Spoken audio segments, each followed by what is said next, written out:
नमस्कार। संस्कृत व्याकरण में आज कक्षा 8 के लिए मैं संख्या शब्दों को लेकर आई हूँ। बच्चों, कक्षा 8 के पाठ्यक्रम में संस्कृत संख्या के विषय में बताने जा रही हूँ, जिसे कंठस्थ करने की सरल विधि आपको यहाँ दी गई है। संस्कृत भाषा अपने बृहद कोश के लिए विश्व विख्यात है। प्राचीन काल से ही प्रत्येक अंक के लिए एक शब्द संस्कृत के शब्दकोश की विशेषता है। 0 से लेकर 100 तक के लिए शत, 1000 के लिए सहस्त्र, लाख के लिए लक्ष, करोड़ के लिए कोटि आदि अनेक संख्या शब्द संस्कृत भाषा की विशालता को प्रदर्शित करते हैं। संस्कृत की संख्याओं में 1 से लेकर 50 तक की संख्या को हमने प्रथम भाग के पाठ्यक्रम में सम्मिलित किया है। संस्कृत की संख्याओं में संख्या 1 से लेकर संख्या 4 तक लिंगों के अनुसार प्रयोग की जाती है। जैसा कि हम सब जानते हैं कि संस्कृत में 3 लिंग, पुल्लिंग, स्त्रीलिंग और नपुंसक लिंग होते हैं और 3 ही वचन भी होते हैं, एक वचन, द्विवचन और बहुवचन। अतः 1 से लेकर 4 तक की संख्याओं को इस तालिका के माध्यम से समझेंगे। मैंने यहाँ लिंग के अनुसार 1 से लेकर 4 तक की संख्याओं को दिया है। इन्हें आप देखिए, इन्हें जैसे मैंने दिया है, जैसे मैं आपको बताऊंगी, आप इसको उसी भांति याद करें। संख्या 1, इसको पुल्लिंग में एकः कहते हैं, स्त्रीलिंग में एका और नपुंसक लिंग में एकम कहा जाता है। इसी तरह संख्या 2, इसको पुल्लिंग में द्वौ, स्त्रीलिंग में द्वे और नपुंसक लिंग में भी द्वे ही कहा जाएगा। संख्या 3 के लिए त्रयः, पुल्लिंग में, स्त्रीलिंग में तिस्त्रः, नपुंसक लिंग में त्रीणि लिखा जाएगा। संख्या 4 के लिए पुल्लिंग में चत्वारः, स्त्रीलिंग में चतस्त्रः और नपुंसक लिंग में चत्वारि उच्चारित किया जाएगा और लिखा भी जाएगा। तो यहाँ हमने संख्या 1, 2, 3 और 4 इन चारों को पुल्लिंग में, स्त्रीलिंग में और नपुंसक लिंग में कैसे लिखा जाता है, इसको उच्चारण करके बता भी दिया है और समझा भी दिया गया है।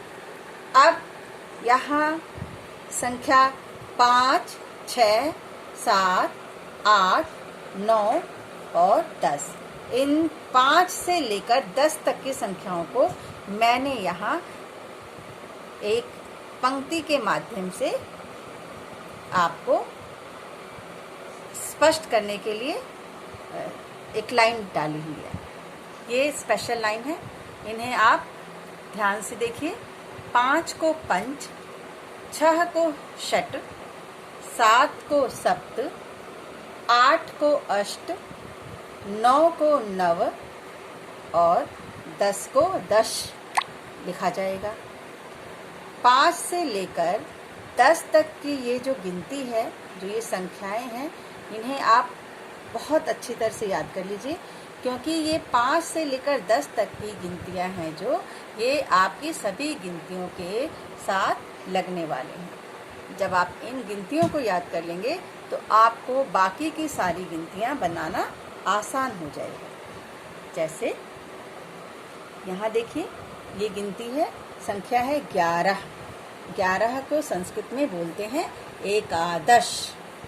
अब यहाँ पे देखिए 10 और ये है 1, 10 यानी 10 और 10 में 1 लिख दिया, क्या हो गया? दशा एकादश यानी कि 11। ये है आपका द्वादश यानी 12। 10 माने 10 और 10 में 2 और जोड़ दिया, क्या हो गया? द्वादश। द्वादश माने 12। अब आइए 13 पर।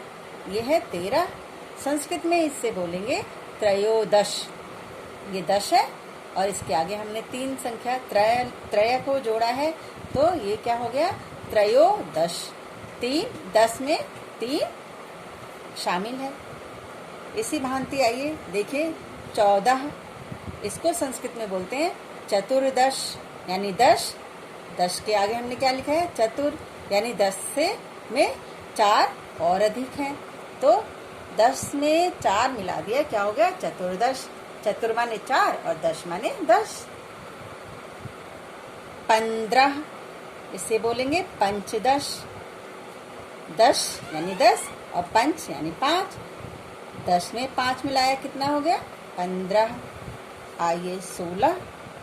इसको 16 को बोलेंगे षोडश।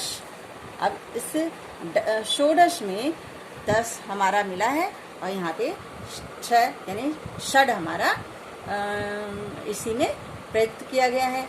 ये संधि के साथ हमने इसको षोडश कर लिया। 17 को देखिए सप्तदश, यानी 10 में 7 और जोड़ दिए, क्या हो गया? 17। 18 अष्टदश। 10 में कितना ज्यादा? 8, क्या हो गया? 18। 18 को क्या बोलेंगे? अष्टदश।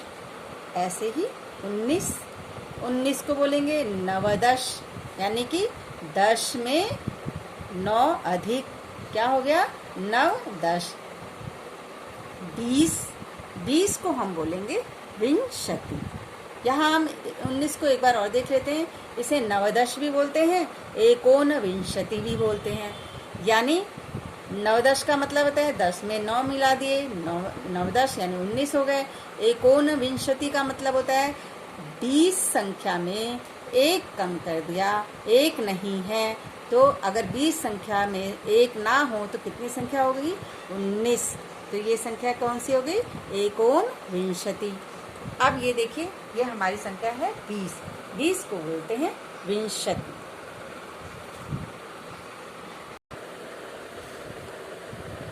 अभी मैंने आपको यहाँ विंशति यानी 20 के बारे में बताया। अब आप इस टेबल के पास आइए। ये जो मैंने एक वर्ग तालिका बनाया है, इसमें 10, 20, विंशति, 30, त्रिंशत, 40, चत्वारविंशत और 50, पंचाशत। ये भी आप याद करेंगे। 10 को 10 कहते हैं, 20 को विंशति कहते हैं, 30 को त्रिंशत कहते हैं, 40 को चत्वारविंशत कहते हैं, 50 को पंचाशत। अब जो हम गिनती बनाएंगे, ये 20 है, तो 20 को हमने विंशति लिखा। जब हम 21 को लिखेंगे तो क्या लिखेंगे? एकोनविंशति। एकोन करके सबके आगे, सबके शब्द के पीछे विंशति लगाना है। मैंने अभी 21 को गलती से एकोनविंशति कह दिया था। 21 को क्या बोलेंगे? एक विंशति। एक माने 1 और विंशति माने 20, यानी 20 में 1 अधिक, कितना हो गया? 1 विंशति। इसी प्रकार 22 को क्या लिखेंगे? द्वाविंशति। आप द्वा लिखिए, पीछे विंशति। इसी प्रकार त्रयोदशी लिखना होगा तो क्या 13 लिखना होगा, क्या लिखेंगे आप? त्रयोविंशति। ऐसे ही 14, 15, 16 को आप जो आगे की गिनतियां लेते जाइएगा और पीछे का ये आपका जो 5, 6, 7, 8, 9, 10 ये आप लगाते चले जाइएगा। इसी जिस तरह से मैंने आपको 21 से लेकर 30 तक बताया, ऐसे ही गिनती आपकी 31 से लेकर 41 तक और फिर 41 से लेकर 50 तक गिनती आपकी पूर्ण हो जाएगी, जिसे आप घर पर ही प्रयास पूर्वक लिखेंगे। और मैंने आपको यहाँ बता ही दिया है, 10 को 10, 20 को विंशति, 30 को त्रिशत, 40 को चत्वारविंशत और 50 को पंचाशत लिखेंगे। आप 21 से लेकर 50 तक की गिनती घर में अभ्यास पूर्वक लिखेंगे और अपनी कॉपी में ये पूरी गिनती लिख लेंगे। इसके बाद मैं आपको अभ्यास देती हूँ जिसे आपको कॉपी में लिखना है। अभी मैंने आपको समझाया कि संख्याएं आप कैसे निर्मित करेंगे, संख्याओं को कैसे लिखा जाता है। अब यहाँ मैंने संख्याओं को अभ्यास के रूप में आपको लिखने के लिए दे रही हूँ। जैसे पहला प्रश्न है, संस्कृत में संख्या 1 से लेकर 50 तक की संख्या शब्दावली कॉपी में लिखिए और याद करिए। मैंने आपको संख्याएं बनाने सिखा दी हैं। आप अपने अभ्यास से 1 से लेकर 50 तक की संख्याओं को कॉपी में लिखेंगे। प्रश्न 2, निम्नलिखित संख्याओं को संस्कृत में लिखें।